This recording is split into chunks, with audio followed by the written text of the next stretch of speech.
Senator Aidan Davitt. Thank you very much. Thank you very much, Minister. Delighted to welcome you here today. As a voice of the Fianna Fáil senators here today, and on behalf of all councillors, it's with a heavy heart we meet. There was a time when ministers gave a commitment and it meant something, but you now reside over the department that's the Department of Broken Promises, unfortunately.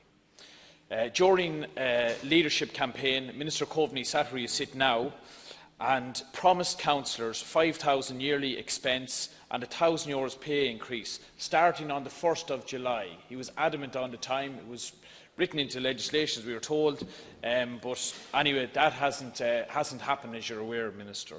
I appreciate you're only getting your feet under the desk, and we wish you all the best in that regard. And I certainly am aware of your work heretofore, and I know you're a very hard worker and you come with that name. So I certainly would have great hopes. I would implore you, if you could give me a date today when this pay is to kick in. That's the simple question that you're here today to answer. When the expenses will kick in, and if there will be a back pay in relation to the date that the promise was made and it was meant to be rolled out. Also, at present, we're hemorrhaging good talent from councils. In your own elected area, you see there's a recent Fianna Fáil replacement only in the last couple of days. In my own county, Westmeath, the previous week there was a Fianna Fáil co-option, and the week before that in Offaly there was a Fianna Fáil co-option. There are only 3 that I am aware of. I'm sure there are other parties I'm not aware of. So, Minister, I would implore you to make a stamp on this issue in your new department, and I would ask you to hold your head high when you leave office and say you did the right thing by councillors. Thank you, Minister. Thank you, Senator Gallagher. And Minister, I too would like to welcome you here to the Chamber this morning.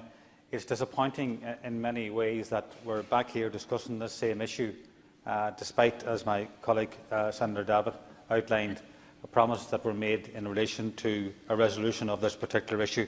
As I'm sure you'll agree, we're very fortunate that we're blessed with many hard-working local authority members, the length and breadth of this country. And the problem is, due to changes made by Mr Phil Hogan when he was the Minister, the workload of the County Councillor and indeed the geographic area that County Councillor has to cover is now nearly impossible. Despite their best efforts. I know in my own constituency of Cavan and Monaghan, in the last 18 months, 2 years, we've had a turnover of 3 or 4 councillors, who all of them will cite the same reason. And that reason is that they simply cannot do the work of a local authority member and to do it properly and hold down a job at the same time. And I'm sure this doesn't come as a foreign language to you. I'm sure you have your finger on your pulse yourself, Minister, and you know what I'm saying is correct. So we now are less than 18 months away from the next local elections. And I would plead that the issues alluded to by my colleague here, Senator Davitt, and indeed I speak here on behalf of all local authority members, and indeed I would say on behalf of all senators, that this issue needs to be grappled once and for all, because what's going to happen is we're going to continue to lose good people. And I'm convinced, as a former local authority member myself, that there's no element of democracy closer to a public rep than there is to the county councillor. And unless we do something to address this issue, we're going to lose more people. Because I spoke to a lot of county councillors who are seriously considering their position, because quite frankly they cannot afford to do the work and travel to meetings, let there be regional meetings or local meetings, and hold down a job at the same time. So I earnestly request, Minister, that you grasp this issue and address it once and for all. Thank you, Senator. Minister. Senators, it's a good opportunity, I suppose, to outline the current position with regard to councillors' pay and conditions, and I thank Senators Davitt and Gallagher for bringing it up. I think Senator Davitt was a little bit melodramatic by calling the Department of Broken Promises. There was a commitment given, and the commitment is still intended to be honoured. There was a time, I suppose, not that long ago, when the Department of Housing, Planning and Local Government, as it's called now, would be able to make the decision itself, but now it requires joint approval with the Department of Public Expenditure and Reform. And that is where the issue rests currently at the moment. And just in terms of giving dates and times, it is my intention that it would be finalised before Halloween, and that it will be backdated to when the original implementation was due to happen.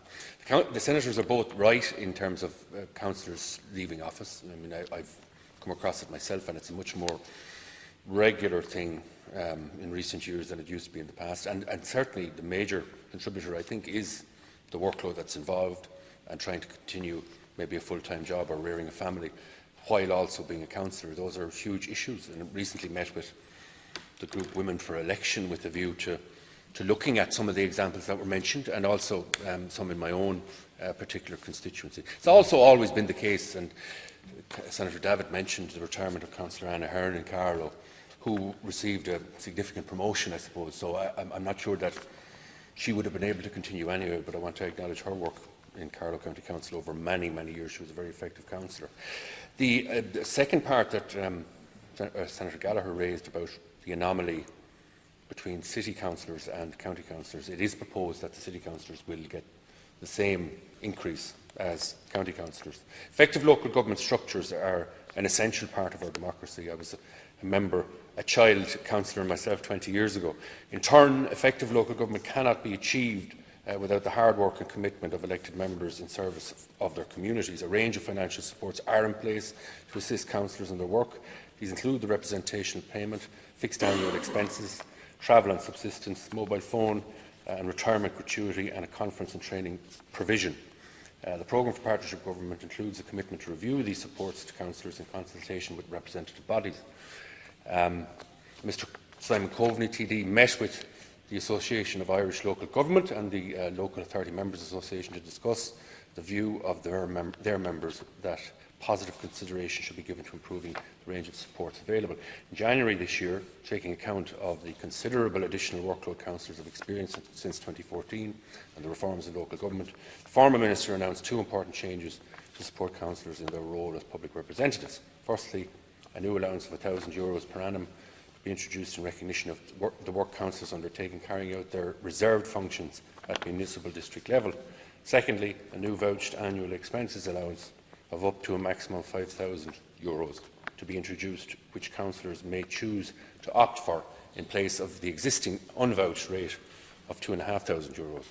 It is proposed that the allowable expenditure categories and documentation requirements of this new vouched system are to be aligned with the as appropriate with the arrangements in place for Oireachtas members.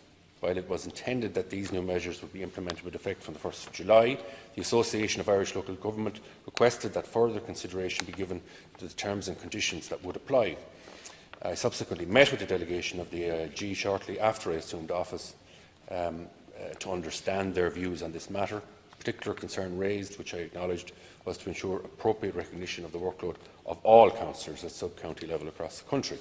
As senators will appreciate, the introduction of measures of this kind requires the amendment of regulations made under Section 142 of the Local Government Act 2001, which requires the consent of the Minister for Finance, Public Expenditure and Reform. Draft amending regulations have been prepared and are currently under consideration between the two departments. While the matter is taking longer than intended, it is important that the measures are implemented from the outset in a manner that is fair to all councillors. I would like to thank the senators for raising the matter. I would ask for their continued patience while the procedural matters associated with the measures outlined are finalised, and just to reiterate to them that it is the intention that before Halloween this will be resolved. Thank you. Thank you very much, Minister. Which we would like to take the supplementary. Senator Davitt? You have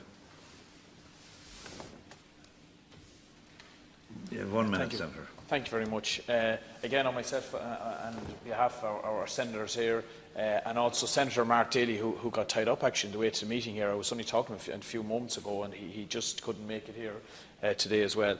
I appreciate your answer, I appreciate your honesty. You have given us a time frame now, which we haven't had, and we have been in the dark. I know you have met the AILG, and I know they found it quite a productive meeting. I think commitment by Halloween would be great if it happens. We certainly would welcome it. The back pay as well, we're delighted to hear that today and look at the expenses. Just two things, the anomaly with the county and city councillors, do you think that will be sorted out in the same time frame by Halloween as well? The reason for the delay. Okay, no, I appreciate. I know this is close to your own heart, Cahirlock. A man that has worked You have hard on another it. question. A man that has worked hard on it over the years. The clock is running. Now you won't be harsh on one of your own here. I suppose the only other thing that I would certainly, and I appreciate your clarification on that point as well. And the only other thing, I was a bit concerned. I'm sure you've seen it in the media in the last couple of days about the lady that the councillor that was on maternity leave. I don't know if you just have any thoughts on that for us when you're here, Minister. If you do, I'd certainly appreciate it. Thank you very much. Yeah, thank you very much. I can't really talk about individual cases, but I think it's a broader question for how we pay local government members and how we ensure that the same benefits that accrue to other people who are working should accrue to them. And there will be some consideration following on from this decision as to further reforms for members of local authorities to bring them in line with every other public servant. That's effectively what they are.